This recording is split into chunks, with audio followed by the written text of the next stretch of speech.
A Verdade Sufocada, parte 43.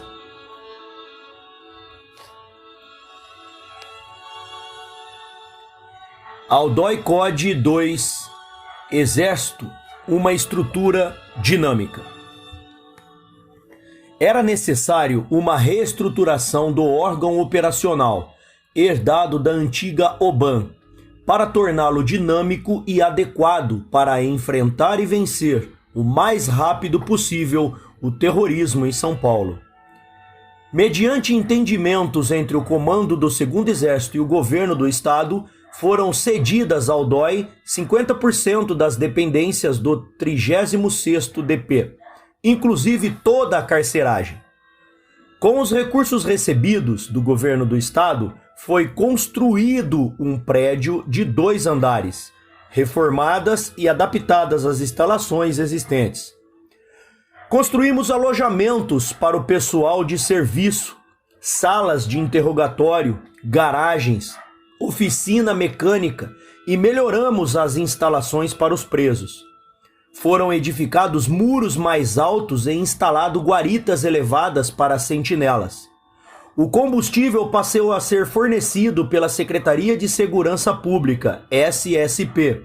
Do Ministério do Exército recebemos armamento, munições, viaturas, pneus, peças sobressalentes, um moderno sistema de comunicação de rádio, bem como verbas adequadas para o pagamento de telefones, compra de material de expediente, arquivo, máquina de escrever, copiadoras, alimentação, serviços de rancho e refeitório.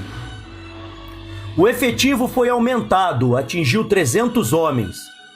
Moças da Polícia Feminina da PM de São Paulo e da Polícia Civil foram requisitadas, assim como mecânicos, datilógrafos, operadores de rádio.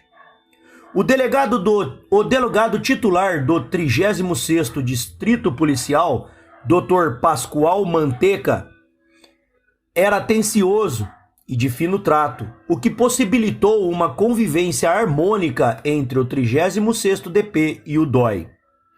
Concomitantemente, mudamos a organização do DOI, tornando o trabalho centralizado e compartimentado, onde cada homem desempenhava uma função específica.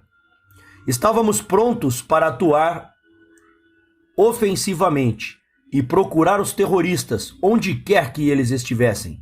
Agora podíamos trabalhar dentro de um minucioso planejamento, em que o Estado-Maior estudava todas as situações, de modo que as decisões só fossem tomadas após análise profunda e cuidadosa. Pessoal, tem uma página inteira escrita organograma do DOI Code e um gráfico colocando a hierarquia, ok? Não vai dar para explicá-la narrando, então passarei à próxima página. A página que cito é a 294. Página 295. Seção de contra-informação. A seção de contra-informações era diretamente subordinada ao comandante do DOI. Cabia a ela orientar o pessoal quanto ao cumprimento das normas de segurança do destacamento, de cada um de seus integrantes e de suas famílias, e de divulgar os cuidados a tomar quando há a maneira de se vestir, de se deslocar pela cidade, na vida em sociedade e no relacionamento familiar.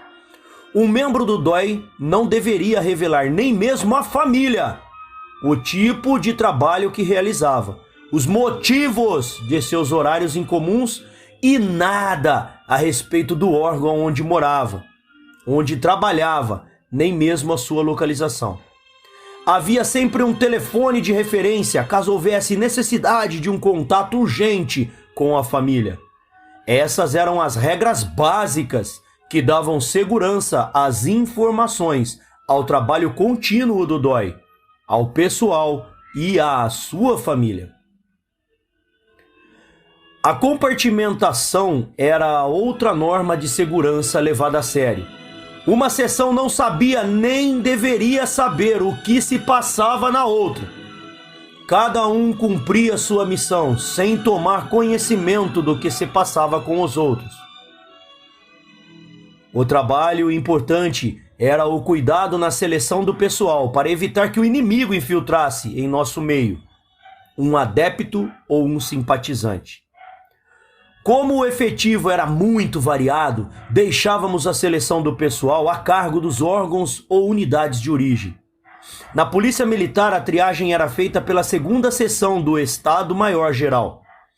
Às vezes, um de nossos membros indicava um parente ou um amigo para servir conosco, mas mesmo assim, havia um estudo preliminar na segunda seção de Polícia Militar.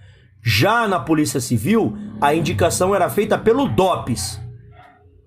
No Exército, o segundo Exército designava as unidades que deveriam fornecer oficiais e praças para integrar o DOI.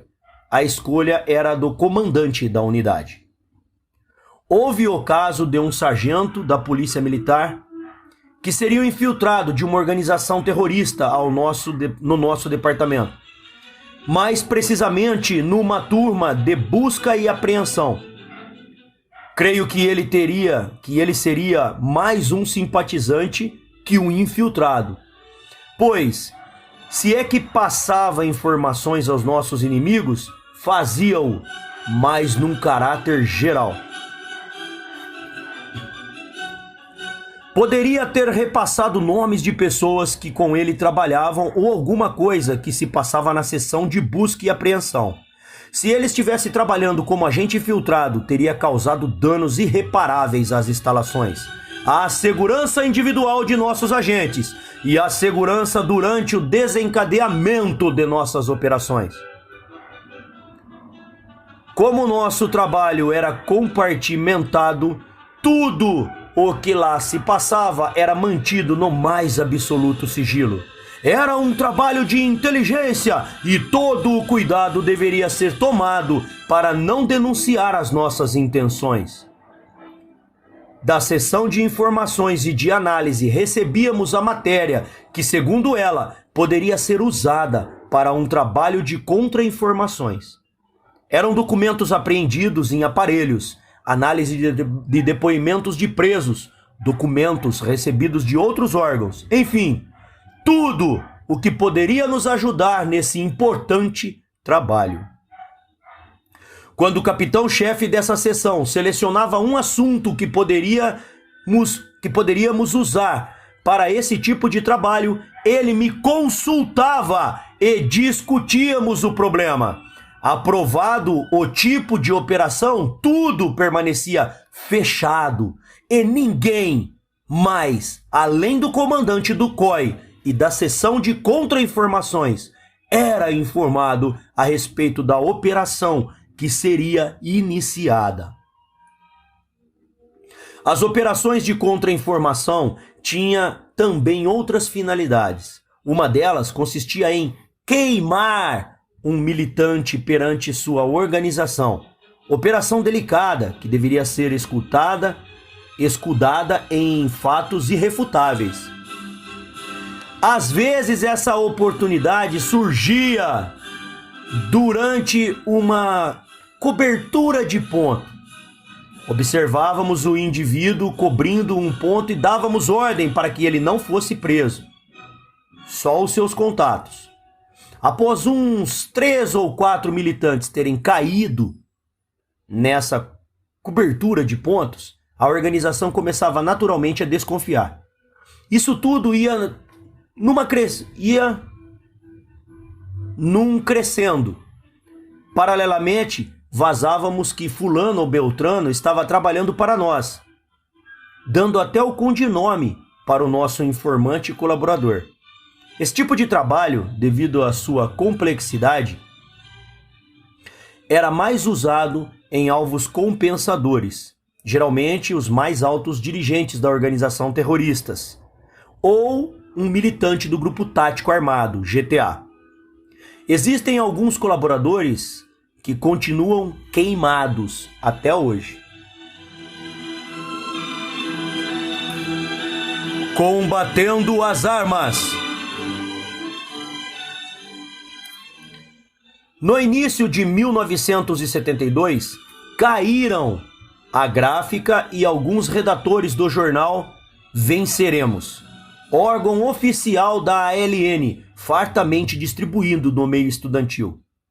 Com o material apreendido e o assessoramento técnico dos presos, fizemos um Venceremos idêntico aos deles, em que publicávamos matéria obtida nos interrogatórios. Não inventávamos nada, apenas escrevíamos sob outra conotação. Como os dirigentes estudantis pertenciam a organizações terroristas e eles escondiam isso, colocávamos seus nomes e a organização a que pertenciam. Quando denunciávamos a prisão de estudantes em luta pela democracia, colocávamos os crimes que eles praticaram. Quando eles desviavam recursos dos centros acadêmicos para as organizações, agradecíamos as doações. A nossa distribuição também muito farta atingia o mesmo alvo, os estudantes. Eis alguns exemplos. Abre aspas. 5 de dezembro de 1971. Nessa data, um comando de 3 combatentes da Ação Libertadora Nacional executava uma missão no bairro Sumaré. À mesma hora, polícia militar realizava uma batida na rua com controle e vistoria de carros. Entre os guerrilheiros estava José Milton Barbosa, vulgo Rafael Cláudio ou Castro, que morreu no choque que se seguiu com as forças de repressão. Zé Milton teve uma brilhante carreira revolucionária, sempre ao lado da causa popular. Dentre as ações expropriatórias de que participou, contam-se as seguintes: 5 assaltos a supermercados, 8 assaltos a indústrias diversas, assalto à PUC e à Escola Pentágono, 10 expropriações de carros, 2 assaltos e agências da Light e muitas expropriações de placas.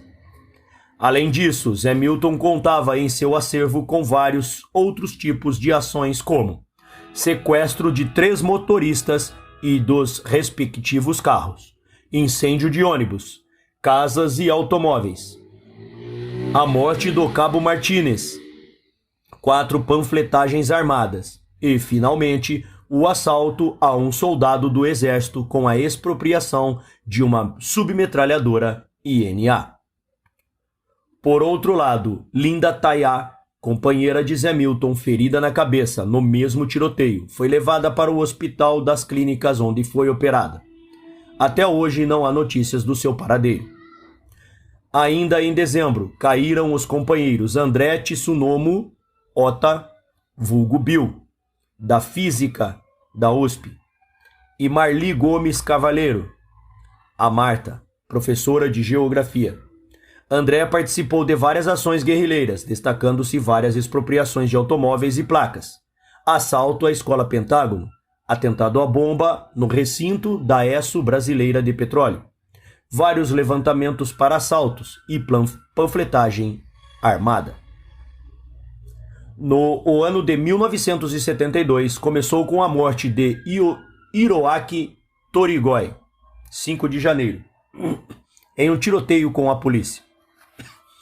Este companheiro revolucionário possuía um grande número de ações, muitas das quais foram realizadas para a ALN e outras para o Movimento de Libertação Popular, MOLIPO.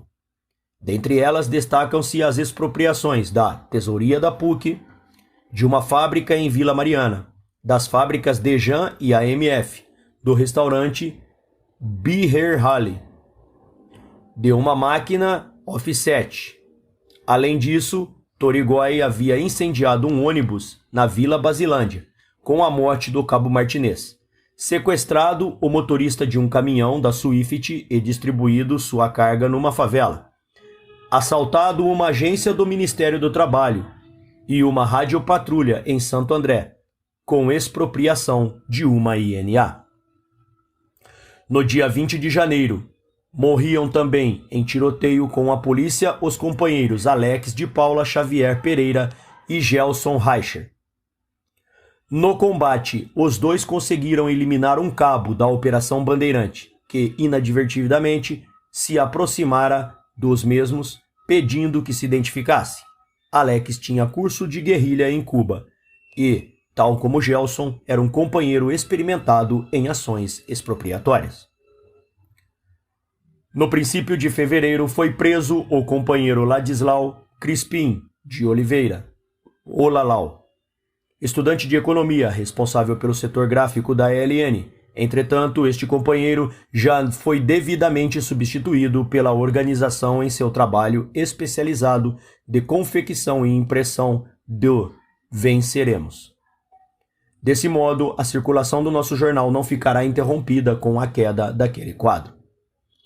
Poucos dias depois, caíam os companheiros José Ricardo Campolim de Almeida, da Economia da PUC, coordenador de uma base do PCdoB, e Djalma Dias, presidente do Leão 13, da Economia da PUC, também militante do PCdoB, e Walter Joly, o Julinho, ex-militante do PCB, da VPR e atualmente do setor de massa da ALN. Julinho fazia pedagogia, filosofia na PUC e foi presidente do Diretório de Filosofia. Os revolucionários agradecem pela valiosa colaboração prestada por esses companheiros, os quais não hesitaram em colocar o DA Leão 13 e o DA Filosofia São Bento a serviço das organizações guerrilheiras, ora contribuindo em dinheiro, ora contribuindo com o papel para a impressão do nosso Venceremos. Mas o que é mais lamentável é que as quedas dos companheiros Ladislau, Joly, Campolim e Djalma vieram frustrar momentaneamente o plano das organizações guerrilheiras de vencerem as eleições para o DCE da PUC, o qual se converteria numa importante base de ataque à ditadura e ao imperialismo estrangeiro. A propósito, foi bem engendrado o plano para as eleições que deveriam ser realizadas no primeiro semestre deste ano. Concorreriam duas chapas, sendo uma integrada por militantes e simpatizantes da ALN e outra seria composta por estudantes da AP e do PCdoB. Claro que os nomes dos componentes das chapas não seria conhecido nem dos volantes. Os eleitores votariam em chapas e era exatamente isso o que se constituiria num autêntico avanço do sistema de eleições para as entidades estudantis, porquanto o DCE passaria a ser o elo que ligaria a massa, os estudantes, às organizações guerrilheiras, vanguardas na luta contra a ditadura e o imperialismo. Fecha aspas. Resolvemos agradecer o jornal São Paulo pelo apoio prestado com o seguinte editorial que publicamos na última página de um de nossos Venceremos. Abre aspas. A posição política do papado. Quem conhece a história da atuação política do papado certamente estranha os termos que fala que recentemente Paulo VI dirigiu os padres em geral, recomendando-lhes que se omitissem de participar na vida pública das comunidades em que tais escuras atuam.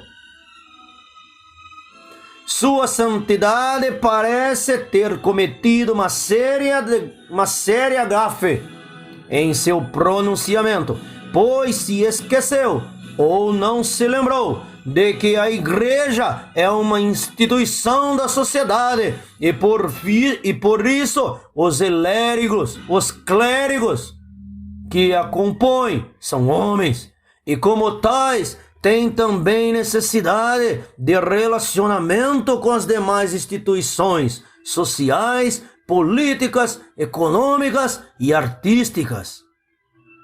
A Igreja não vive por si e por si, mas ela vive da sociedade e para a sociedade, e a participação do clero nos diversos setores de uma comunidade é fato necessário, compreensível.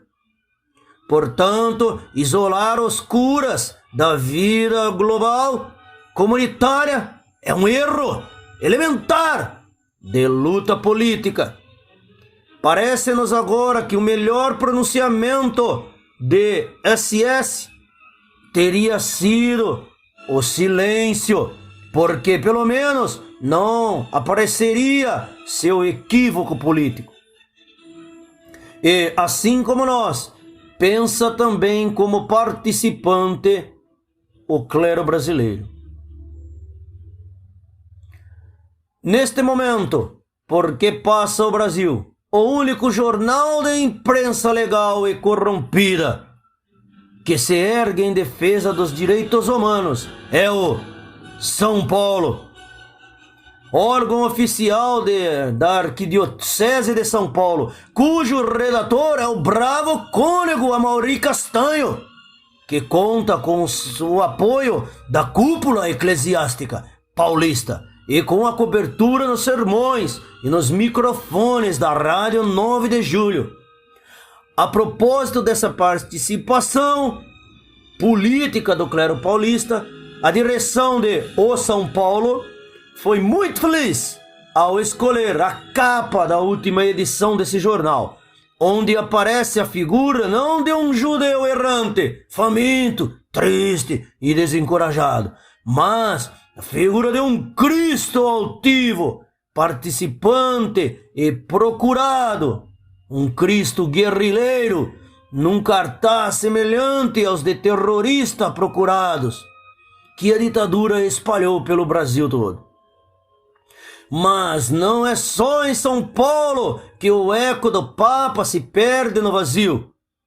É em termos de Brasil total, pois toda a opinião pública tem acompanhado diariamente os pronunciamentos dos bispos da CNBB, fazendo ouvido surdo a quem quer que tente impedir seus pronunciamentos políticos.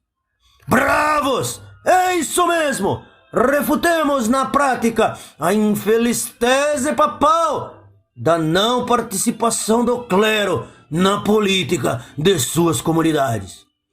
Ou ficar a pátria livre, ou morrer pelo Brasil. Fecha aspas. Esse era o trabalho da seção de contra-informação, usando o veneno da serpente contra a própria, com inteligência, cuidado e pertinácia.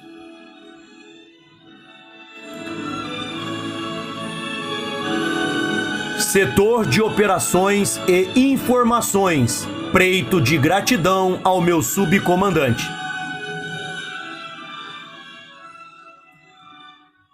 Este setor compreendia a seção de investigações, seção de informações e análise e seção de busca e apreensão. Seu chefe era também o subcomandante do DOI. Cabia ao setor coordenar o trabalho das seções que lhe eram diretamente subordinadas. Durante o meu comando, a função de chefia do setor foi exercida pelo capitão de artilharia Dalmo Lúcio Muniz Cirilo. O capitão Dalmo, infelizmente falecido, era um oficial extraordinário, calmo, tranquilo, ponderado, inteligente e corajoso. Um chefe que decidia com rapidez e com justiça. Seu método de trabalho era dinâmico, objetivo e de muita inventiva. Sempre contei com o seu incondicional apoio, um grande amigo.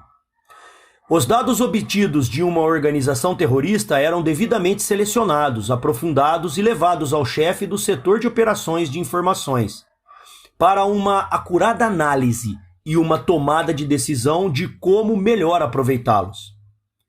Era ele quem decidia qual seção que ficaria encarregada da missão, quando o trabalho deveria ser encerrado e também quando, devido às circunstâncias, o trabalho iniciado por uma delas devia ser transferido para outra. Em princípio, procurávamos nos enganjar no combate a uma organização de cada vez. Quando, na mesma época, surgiam fatos que nos conduziam a outra organização, eles não eram desprezados. E, em geral, adotávamos técnicas de acompanhar os seus militantes, de seguir seu rastro, de não perder o contato tão procurado e desejado. Se possível, deixávamos uma ponta num compasso de espera, aguardando a hora oportuna para neutralizá-la. Isso tudo quem decidia era o chefe do setor. Logo promovido a major, Dalmo era de uma criatividade muito grande. Foi dele a ideia da operação citada neste livro. A melhor defesa é o ataque. Depois desse acontecimento, praticamente cessaram os ataques às viaturas militares. O relatório periódico de informações do Segundo Exército, datado de setembro de 1975, um documento confidencial, publicado pelo Correio Brasiliense em 17 de outubro de 2004, apresentava o seguinte relatório de estatística do DOI-CODE do Segundo Exército, até 30 de setembro de 1975. A. Presos pelo DOI-CODE, pelo DOI, 2.381. Encaminhados ao DOP São Paulo, 870. Encaminhados a outros órgãos, 193. Liberados, 1.261. Mortos, 47. Evadidos, 1. B. Recebido de outros órgãos, 899. Encaminhados ao DOPS, 341. Encaminhados a outros órgãos, 330. Liberados, 220. Evadidos, 2. Mortos, 3. C. Elementos que prestaram informações e foram liberados, 3.419. D. Elementos que estiveram no DOI e não prestaram declarações, 126. Dos dados estatísticos acima consta o número de mortos, 47 mais 3, igual 50. A imprensa em manchetes publicou, abre aspas, monografia reconhece 54 mortes do DOI, São Paulo. O Globo, 9/1/2000. Exército contabilizou mortos no DOI-CODE. Correio Brasiliense, 17/10/2004. As manchetes em si já são tendenciosas, induzem o leitor a pensar que as mortes aconteceram dentro do DOI, e não a realidade. Mortes em combate! Essa mesma imprensa deixou de publicar que, no mesmo período, só em São Paulo, os terroristas mataram entre civis, policiais e militares 53 pessoas e feriram 14 membros do DOI do Segundo Exército. Não tenho os dados para citar quantas pessoas eles feriram no total. Os dados estatísticos de uma tropa em combate obrigatoriamente têm de citar a quantidade de prisioneiros, de desaparecidos, de feridos, de mortos. Se o exército omitisse o número de mortos, as manchetes provavelmente seriam: Exército esconde número de mortos. Sempre admitimos que houve mortos. Desses mortos, 2, segundo minhas pesquisas, suicidaram-se no DOI. O jornalista Vladimir Herzog, em 25/10/75, e o operário Manuel Fiel Filho, em 17/1/76. Os demais, a esquerda aponta como sendo mortos por tortura, jamais em combate. Eles, quando contam a sua versão, sempre omitem a orientação que a maioria das organizações dava aos seus militantes de jamais se entregarem e de morrerem lutando. Alguns até portavam cápsulas de cianureto. Neste livro, em inúmeras oportunidades, relato os combates travados com os grupos táticos armados, GTA, das organizações terroristas. Foram inúmeras as baixas que lhes causamos. Deixei de citar todos porque nas minhas pesquisas, para fazer um relato verdadeiro, foi muito difícil encontrar os processos. Não tenho, como a equipe de Dom Evaristo, os recursos e o pessoal em abundância que no STM vasculhou os processos para escrever Brasil Nunca Mais, com tendenciosas conclusões.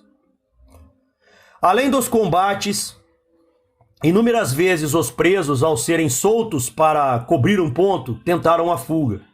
Em outras oportunidades, o contato com quem se encontrava no ponto, ao perceber que seu companheiro estava preso, entregava-lhe uma arma e os dois reagiam.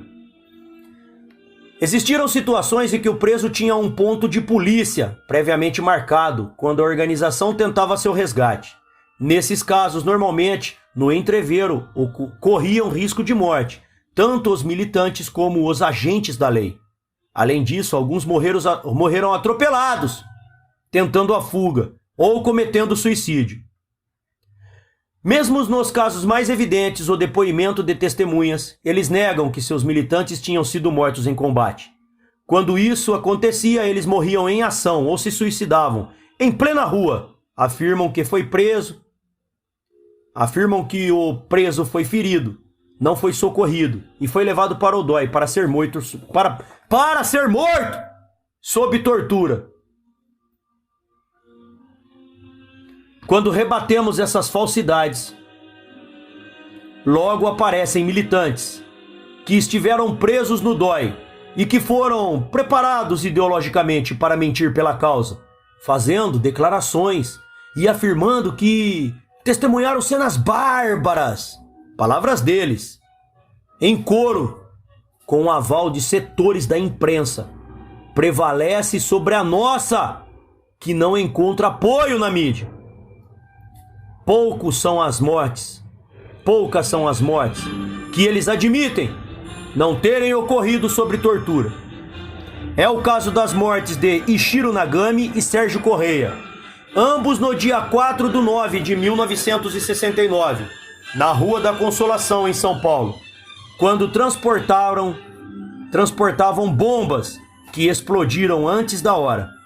Nesse caso, eles não alegam que os dois terroristas tenham sido levados para o DOI, pois seria impossível. Seus corpos se desintegraram com a violência da explosão. Até hoje não se sabe onde seria o atentado que iriam praticar. Aqueles que com isenção procuraram os processos arquivados na justiça encontrarão com detalhes as causas das mortes ocorridas no combate ao terrorismo.